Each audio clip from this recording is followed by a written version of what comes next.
নবী, যুদ্ধের ময়দানে চাবুক চালানোর সময় এক কাফেরকে মারতে যেয়ে আপনার লাঠির বাড়ি আমার পিঠের মধ্যে পড়েছে। আপনি যেহেতু এই কেসাসটা আদায় করতে চান, আপনার পিঠে আমি লাঠির বাড়ি মেরে এটারে শোধবোধ করে দিতে চাই।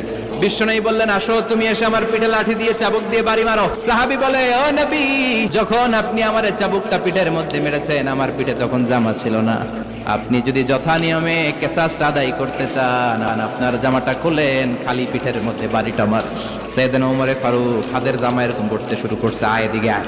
বিশ্বনবী বললেন, ওমর থামো, মারতে দাও। বিশ্বনবী উনার জুব্বাটা উপরের দিকে উঠালেন, পিঠের মধ্যে বাড়ি দেওয়ার জন্য ওই সাহাবীকে ডাকলেন। ওই সাহাবী বিশ্বনবীকে পিছন দিক থেকে জড়িয়ে ধরে ওই মোহরে নবুয়তের মধ্যে চুমু দিয়ে ফেলেছে। সাহাবী বললেন, নবী গো, এই নাটক করার জন্য আপনি আমারে মাফ করে দিয়েন। অনেক দিনের সাধনা, জল্পনা কল্পনা, আপনার মোহরে নবুয়তের মধ্যে আমার ঠোঁটটা লাগিয়ে আমার ঠোঁটটারে আমি জাহান্নাম থেকে